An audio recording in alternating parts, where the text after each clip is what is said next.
The words echoed across the small auto repair shop, followed by complete silence. Emma Brooks froze with her resume still stretched out in her trembling hands. She had walked into Carter's auto repair expecting another polite rejection. Instead, she found herself staring at a man who had just said something so unexpected that she wasn't sure whether to laugh, walk away, or demand an explanation. Across from her stood Jake Carter, a rugged 38-year-old widowed mechanic whose grease-covered hands had rebuilt thousands of engines but whose heart had remained broken ever since his wife passed away 4 years earlier. Beside the office door, 7-year-old Noah peeked out from behind a stack of tires, watching the stranger with hopeful eyes that had forgotten what it felt like to have a mother. Before we continue this emotional journey of family, second chances, and unexpected love, make sure you subscribe to the channel and turn on notifications so you never miss another unforgettable story. Emma had spent months searching for work. After caring for her sick mother until her final days, her savings had disappeared, and every interview ended with the same answer. "We'll call you." No one ever did. Carter's Auto Repair had posted a simple sign reading "Office Assistant Needed," and Emma believed it might finally be her opportunity. She wore her best light blue dress, carried a folder filled with recommendations, and rehearsed every answer during the drive across town. What she didn't expect was to meet a mechanic whose honesty bordered on impossible. Jake sighed after noticing Emma's shocked expression. "I'm sorry," he admitted. "That came out completely wrong."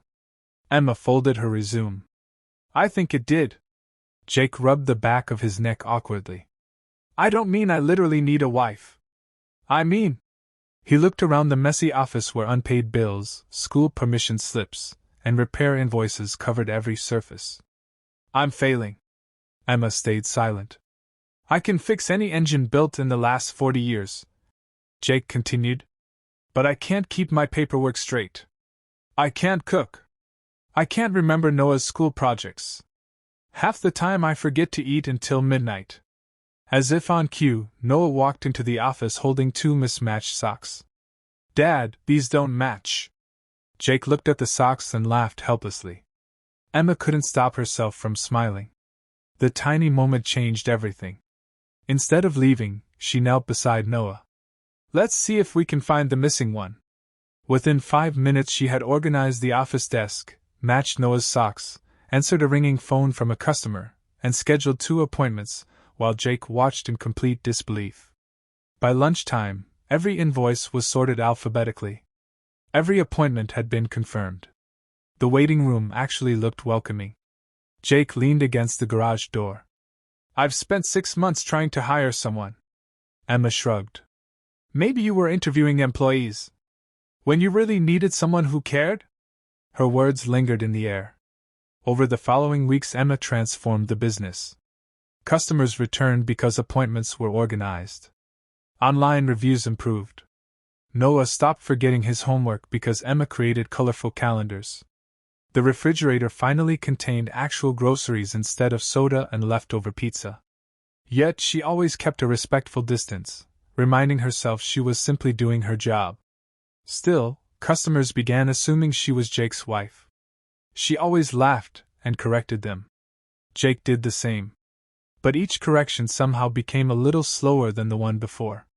One rainy evening, after closing the shop, Noah innocently asked the question neither adult was prepared to answer. "If Miss Emma isn't family, why does this place only feel like home when she's here?" Neither Jake nor Emma found the courage to answer. Instead, they simply looked at each other, realizing that perhaps the little boy had noticed something they had both been trying desperately to ignore. The question Noah asked stayed with both of them for days. Jake tried convincing himself that Emma deserved a better future than a tired mechanic with endless responsibilities. Emma reminded herself every morning that she was only an employee. But hearts rarely follow the rules that minds create. One afternoon, disaster struck. A national repair chain opened a massive service center just 2 blocks away. Their grand opening offered huge discounts that Carter's Auto Repair couldn't possibly match. Within weeks, the phones stopped ringing. Customers disappeared. Bills piled higher than ever. Jake quietly made the hardest decision of his life. He called Emma into the office. I'm going to have to let you go. Emma stared at him. You can't afford me anymore? Jake nodded without meeting her eyes. I won't watch you lose everything because of me. Emma smiled softly. You still don't understand why I stayed. She reached into her purse and placed a folder on his desk.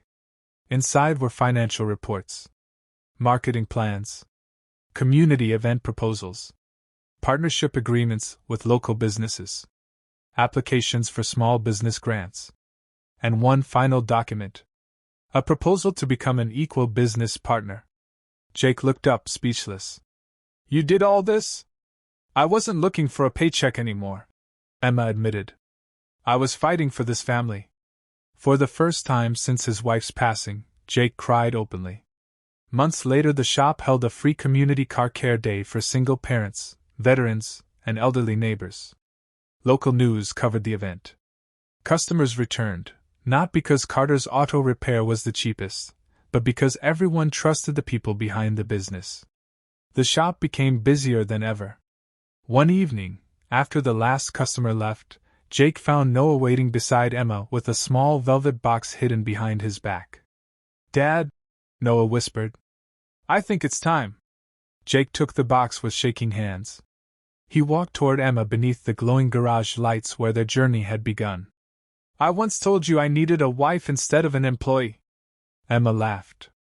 Worst job interview ever. It was. Jake smiled.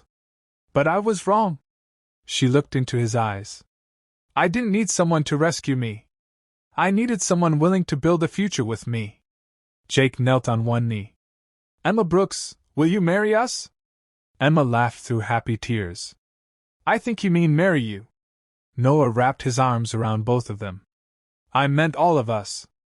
Emma's answer came before Jake could even finish asking. Yes. Months later, the same garage that had once echoed with loneliness overflowed with laughter. Noah proudly introduced Emma as his mom. Customers often smiled when they heard the story of the unforgettable sentence that started everything. Sometimes life doesn't send us what we ask for. It sends exactly what we need. If this story touched your heart and reminded you that love often arrives in the most unexpected places, don't forget to subscribe, like this video, and share it with someone who believes in second chances. Your support helps us bring more heartfelt stories that inspire hope, kindness, and the power of family.